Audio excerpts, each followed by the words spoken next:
오늘 전해드릴 말씀의 제목은 양자됨의 축복입니다. 양자됨의 축복. 다 같이 제목 다 같이 해보시겠습니다. 시작. 양자됨의 축복. 예, 자리에 이제 앉아 주셔야 됩니다. 예. 예, 우리가 지난 주일에는 로마서 8장의 위의 말씀을 통해서 아주 중요한 진리를 배웠습니다. 예수 그리스도 안에 있는 자에게는 더 이상 정죄함이 없다는 사실입니다. 예, 왜 그렇습니까? 생명의 성령의 법이 죄와 사망의 법을 이겼기 때문입니다. 그래서 저와 여러분, 우리는 생명의 성령의 법 안에 사는 자들입니다. 그러므로 우리는 더 이상 죄 아래 사는 사람들이 아닙니다. 심판을 향해 가는 인생이 아닙니다. 우리는 이제 성령 안에서 생명과 평안을 누리는 사람들입니다. 우리에게는 그리스도 안에서 모든 것이 다 축복인 것을 우리가 믿는 것입니다.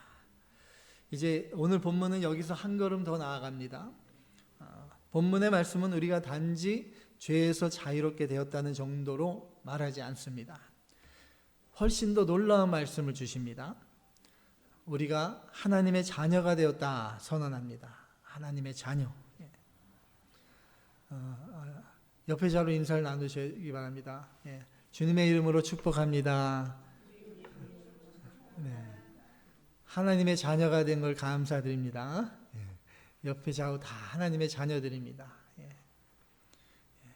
예. 본문에서 성령을 또 다른 말로 지금 뭐라고 합니까? 무슨 영? 양자의 영, 양자의 영이라고 이렇게 부르고 있습니다. 여기서 양자라는 말은 단순한 비유가 아닙니다. 이 당시 로마 시대, 로마 사회에서 양자는 친아들과 동등한 신분을 얻었습니다.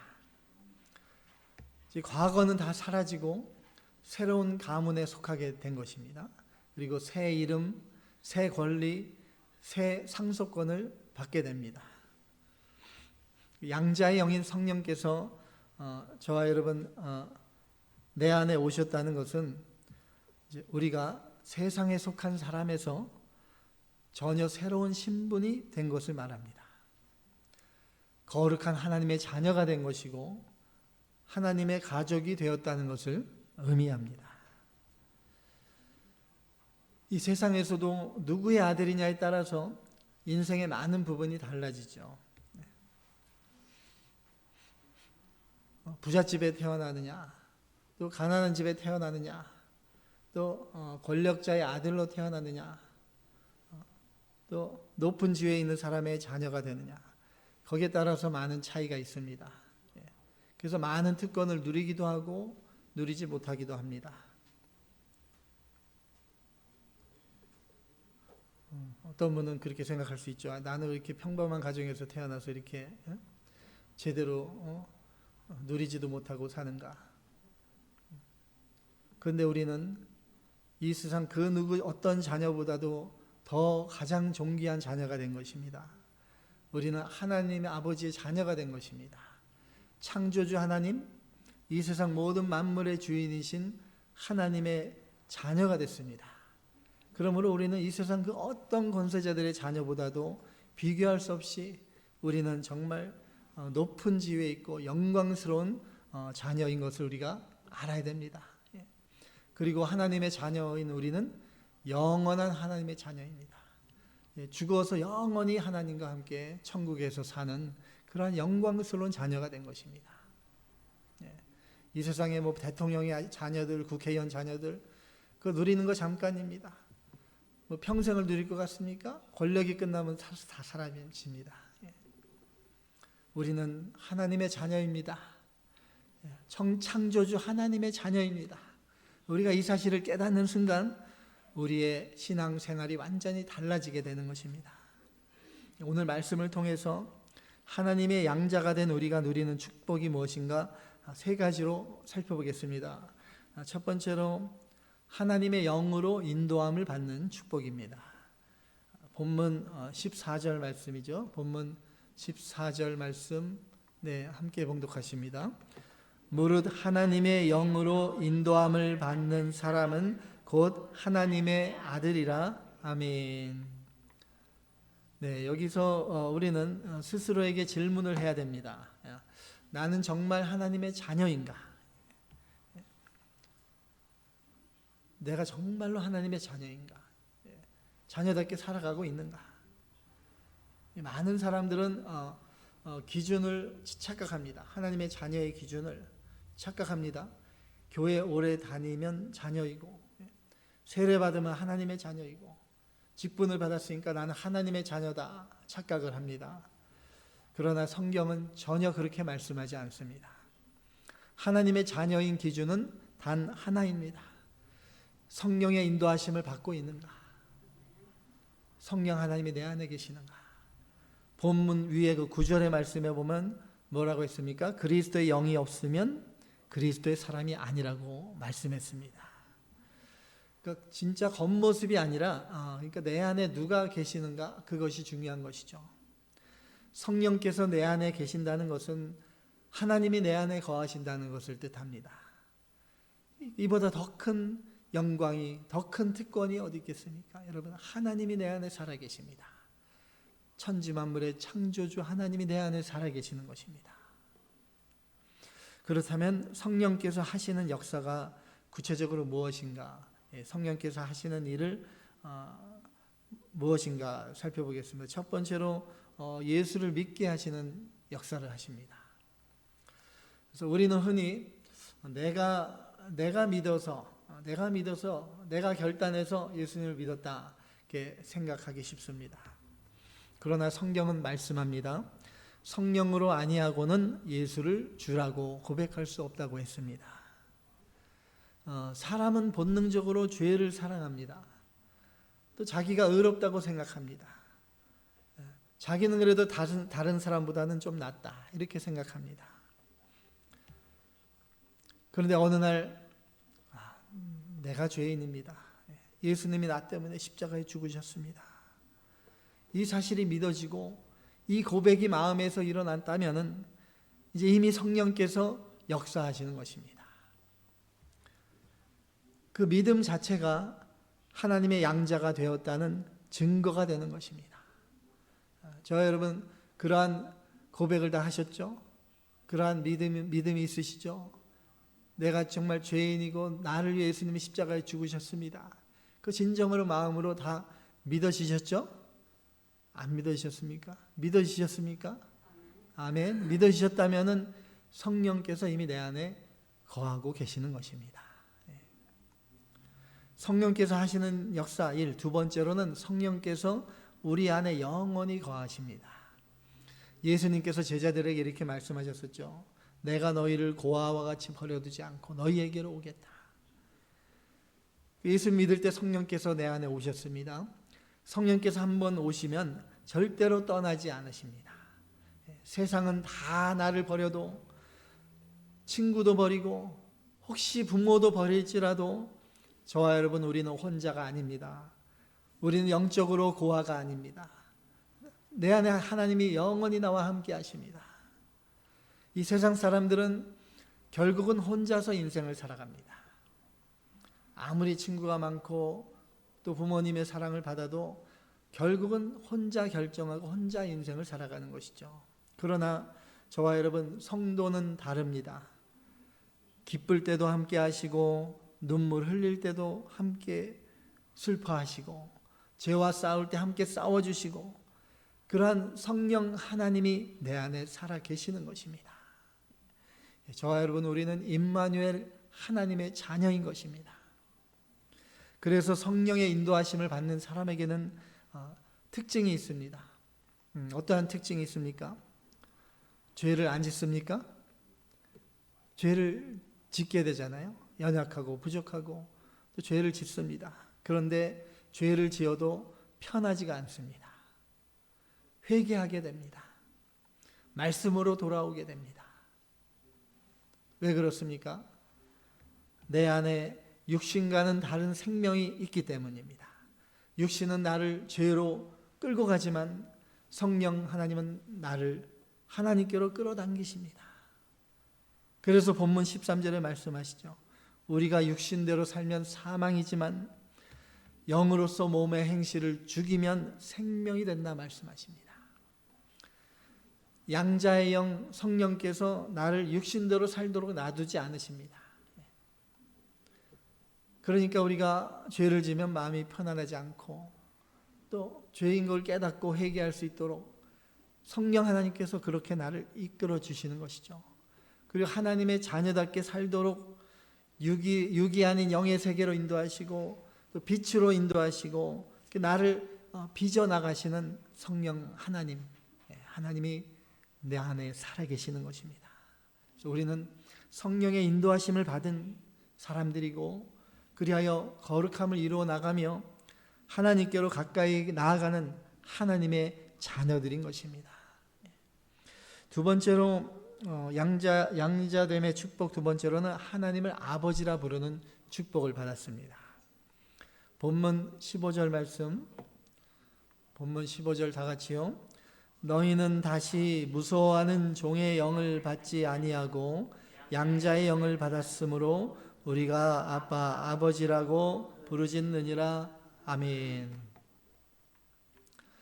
우리는 다시 무서워하는 종의 영을 받은 것이 아니라 양자의 영을 받았다 말씀하십니다. 우리가 이 세상에 태어날 때는 종의 영으로 태어났습니다. 죄 아래 태어났습니다. 예수를 구주로 믿었을 때 우리는 양자의 영을 받은 것입니다. 종은 어떻습니까? 항상 두려워하죠. 혼날까 봐 두렵고 또 맞을까 봐 두렵고 버림받을까 봐 두려워하고 사랑받지 못할까 봐 두려워합니다. 죄 아래 있는 인생은 결국 두려움 속에 살아가는 것입니다. 그러나 하나님의 자녀는 다릅니다. 디모데후서 1장 7절에 이렇게 말씀합니다. 신약성경 디모데후서 1장 7절 말씀 한 목소리로 봉독하십니다. 하나님이 우리에게 주신 것은 두려워하는 마음이 아니요 오직 능력과 사랑과 절제하는 마음이니. 아멘. 하나님이 저와 여러분 우리에게 주신 마음은 두려워하는 마음이 아니다. 두려워하는 마음은 하나님이 주시는 마음이 아닙니다. 하나님은 사랑을 주시고 또 능력을 주시고 세상을 이기신 힘을 우리에게 주시고 또 절제하는 마음을 주십니다. 하나님 아버지의 사랑을 저와 여러분이 받고 있습니다. 그래서 우리는 아버지의 그 사랑을 느끼시잖아요. 느끼시죠? 어떻게 느낍니까? 마음으로, 영으로 느끼는 것입니다. 이것을 본문 16절에서는 성령이 친히 우리의 영과 더불어 우리가 하나님의 자녀인 것을 증언한다 말씀합니다. 우리의 마음이, 우리의 영이 내 안에 계신 성령님을 느낀다는 것이죠. 내가 하나님의 자녀인 것을 또 느끼게 해주고 확신하게 해주시는 것입니다. 양자의 영인 성령께서 내 안에 살아 계시기 때문에 그래서 우리는 하나님을 아버지, 아버지라 부르고 있습니다. 바뀐 성경, 한글 성경에는 지금 아바를 이제 한국식으로 아빠로 번역해놨죠. 아빠, 아버지. 한국 사람에게 친근하게 하라고 이렇게 번역했는데 원래 성경 원어는 그대로 아바입니다. 그래서 영어 성경에는 그냥 아바로 그냥 번역해놨습니다. 미국 사람들은 아빠, 한국말은 아빠인데 미국 사람들은 뭐라 합니까? 뭐 dad보다 더 이제 아빠에 가까운 건 파파. 또 영국이든 유럽권도 파파 많이 하죠. 일본 사람들은 발음이 안 되니까 빠빠 그런 거. 또 인도, 남부 인도도 아빠라고 그럽니다. 한국하고 똑같이 아빠. 이 전 세계적으로 거의 똑같습니다. 아바, 아빠, 파파. 그래서 이 아바는 어린아이가 아빠를 부르는 가장 친밀한 표현인 것입니다. 아빠. 그래서 본문에 아바, 아버지라 부르짖느니라. 큰 소리로 부르짖는 거예요. 아빠, 아바, 아버지, 아버지. 이게 조금 더 거리낌 없고 부끄러운 것도 없는 거예요. 다 큰 어른이 또 할머니가 다 돼갖고도 아빠 이렇게 부르짖는 거예요. 부끄러운 것이 없습니다. 전적으로 하나님께 다 맡기는 거예요. 아버지께. 아버지만 온전히 신뢰하고 부르짖는다는 것이죠. 여러분 하나님을 그렇게 부르고 계시죠? 예? 마음으로 그렇게 또 부르짖고 계시죠? 양자의 영이 내 안에 계시기 때문에 하나님이 나의 아버지 되십니다. 아바 아버지. 그러니까 가장 안전할 때 나올 수 있는 말이고 가장 의지할 때 나올 수 있는 말이 바로 아버지인 것입니다. 저와 여러분, 우리가 예수님과 동일하게 하나님을 아버지라고 부르게 되었다는 사실을 한번 생각해 보셨습니까? 예수님이 하나님의 아버지, 아버지 부르셨습니다. 저와 여러분도 하나님을 아버지라고 부른다는 거예요.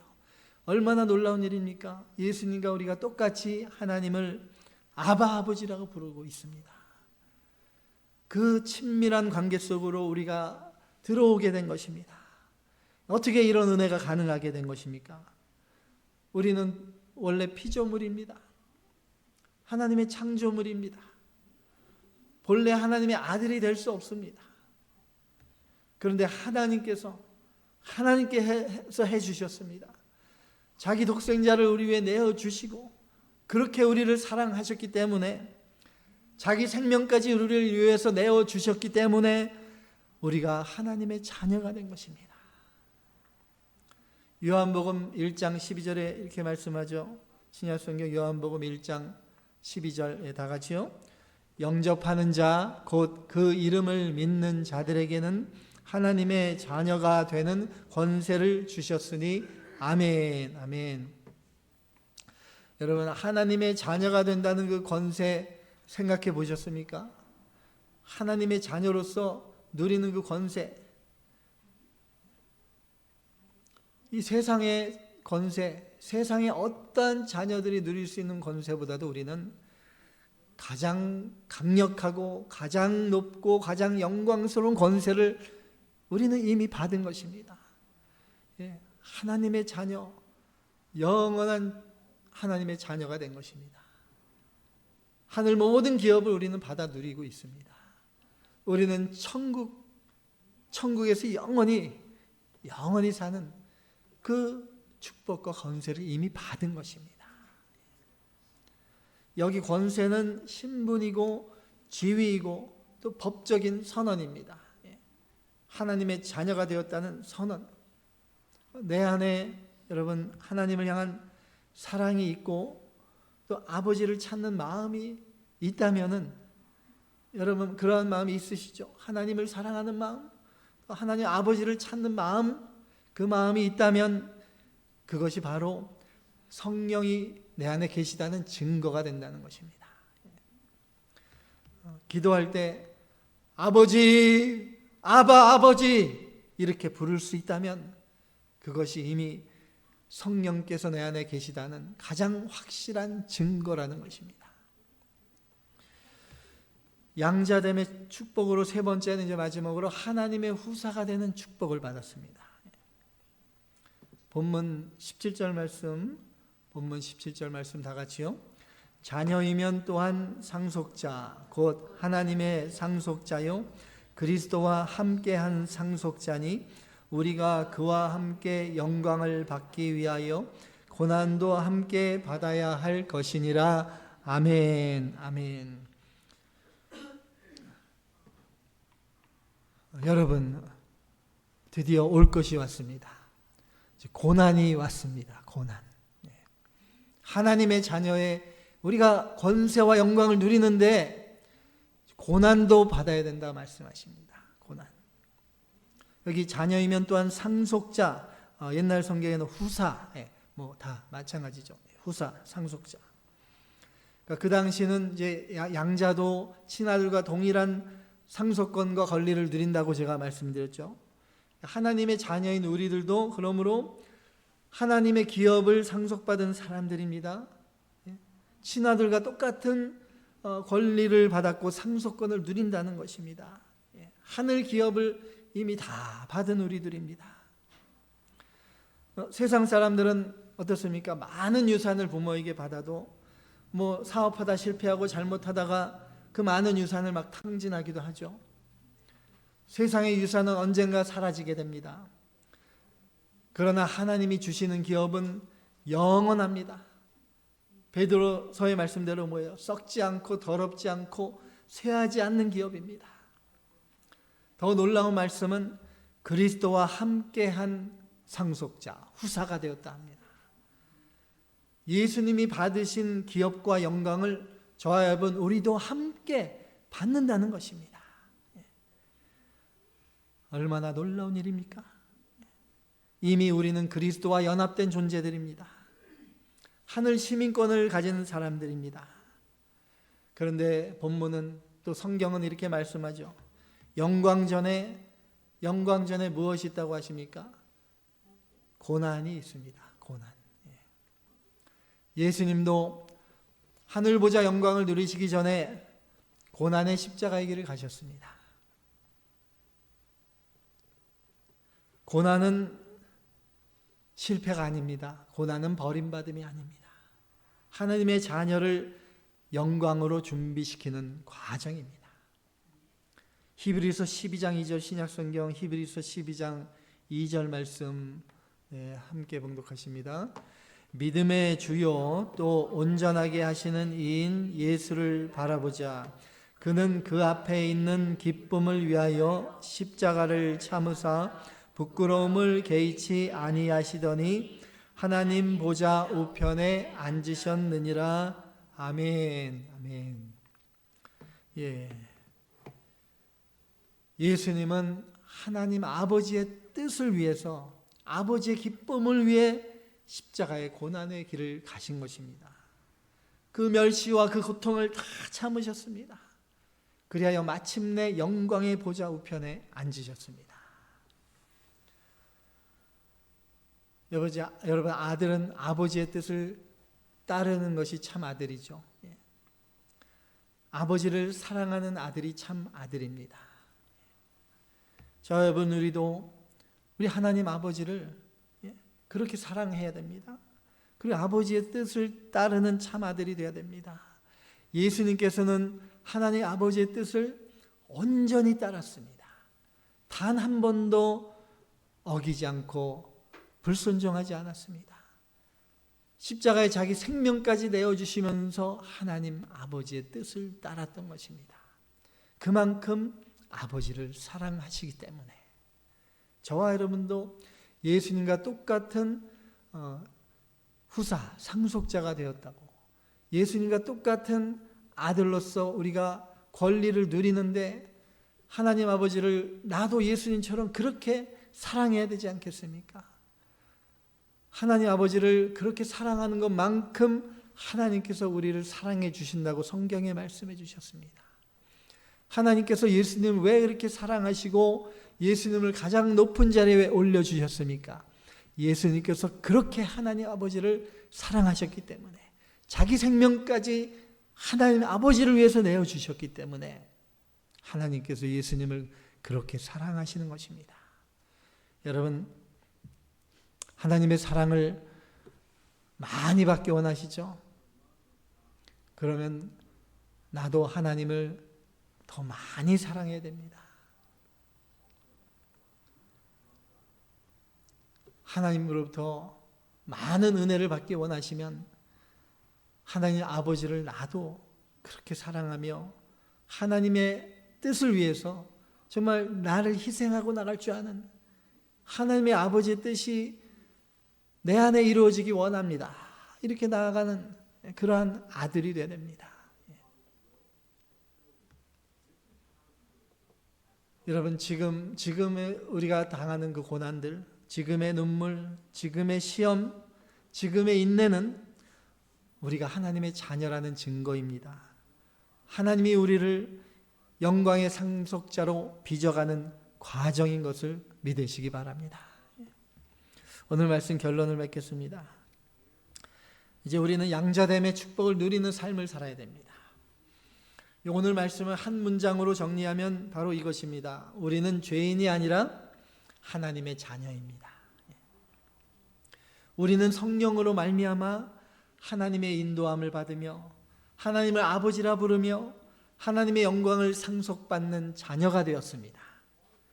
이것이 바로 양자됨의 축복입니다. 이제 그 축복을 우리는 누려야 됩니다. 여러분, 세상에서 가장 불쌍한 사람이 누군지 압니까? 가난한 사람이요? 아닙니다. 자기가 왕자인데 왕자인 줄 모르고 살아가는 사람입니다.